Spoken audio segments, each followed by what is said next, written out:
هنا بعد شهاده اعدائك ليك بالتفوق لازم تتاكد ان انت بقيت دوله عظمى. ولو لسه مش متاكد اسمح لي افاجئك بالخبر اللي جاي. خبر ممكن يزلزل كيانك لو انت لسه متشكك، وزيد ايمانك ببلدك، لان في الاخر دي بلدك ولازم تحبها. اسمح لي اقول لك مصر دورها ايه في انهاء الحرب الاوكرانيه. اولا خلينا نتفق ان حوار الحرب ده كله معمول للضغط على روسيا عشان توقع الاتفاق النووي اللي جاي بينها وبين الغرب او بينها وبين امريكا. في اتفاق نووي هيحصل قريب وهتبدا المفاوضات فيه في الايام اللي جايه بامر الله.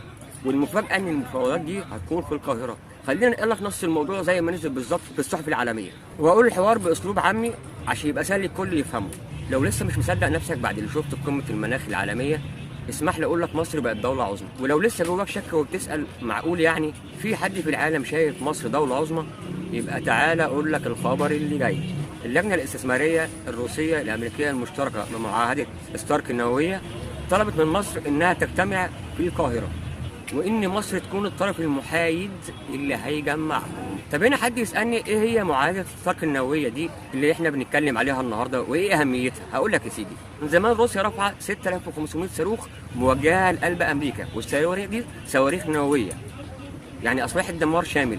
وفي نفس الوقت امريكا رفع على روسيا 6180 صاروخ نووي موجههم لقلب روسيا. ده غير طبعا الغواصات النوويه اللي منتشره بين الدولتين وبرضه بتحمل صواريخ نوويه. وطبعا اي حد فيهم هيدوس على الزرار الثاني هيروح وقتي. يعني لو روسيا قررت انها تدوس على الزرار امريكا هتتدمر، لو امريكا قررت تدوس على الزرار روسيا هتتدمر. ودي حرب نوويه مفيش فيها هواده، الكل فيها هيبقى ضحايا. فتخيل دولتين عظميتين زي دول ينتهوا في ضغط الزرار من حد فيهم. فطبعا بعد ما الاتحاد السوفيتي عمل الاتفاقيه دي وهي الحد من استخدام الاسلحه النوويه ووقف التسليح النووي بين الدولتين، وفي لجان تفتيش بين الدولتين، يعني كل دوله بتفتش الميعاد الدوري على الاسلحه النوويه اللي في الدوله الثانيه. والاتفاقيه دي هتخلص سنه 2026، يعني خلاص كمان كام سنه. والمفروض تبتدي المفاوضات بين البلدين عشان يتعاد تجديد الاتفاقيه دي. فتخيل بقى يا سيدي الفاضل لو روسيا رفضت تجدد الاتفاقيه دي، ايه هيكون مصير العالم مش امريكا بس؟ بس هنا بقى السؤال اللي الاحداث بتفرضه علينا، هل بوتين هيوقع الاتفاقيه دي او هيجدد التوقيع عليها ولا هينسحب منها ويبقى العالم كله راح في مسار الخراب؟ وصدقني يا صديقي محدش حاليا عنده اجابه واضحه للسؤال ده. طبعا هنا يا صديقي مصر اتدخلت كطرف محايد لانها اصبحت دوله عظمى شئنا او ابينا.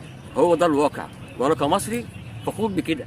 وطبعا بعد نجاح مصر في تأمين وتنظيم مؤتمر بأهمية مؤتمر المناخ ونجاحه على المستوى العالمي، ده أهل مصر إنها لا تكون كلمة مسموعة في وسط العالم كله.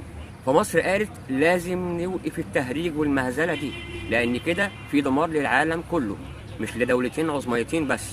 إذا هنا أكبر دولتين في العالم زي روسيا وأمريكا طلبوا من مصر فعليا إنها تقوم بدور الوسيط، ويكون كمان اللقاء هنا في القاهرة. والكلام ده إن شاء الله هيكون آخر الشهر ده، يعني برضه هتبقى قمة تاني عالمية ما تقلش أهمية عن قمة المناخ. الأولى كانت الحفاظ على المناخ، والثانية الحفاظ على البشر جميعا في كل أنحاء الأرض، وهتتم عندك هنا بالقاهرة، وهتكون طرف محايد فيها، وهتكون كمان مشرف عليها. ونرجو من الله إن تكون دي خطوة في بداية وقف التسليح النووي اللي بين الدول العظمى. إذا يا صديقي العالم كله اعترف إن مصر بقت دولة عظمى. أنت رأيك إيه؟ وأشوفكم على خير إن شاء الله. السلام عليكم.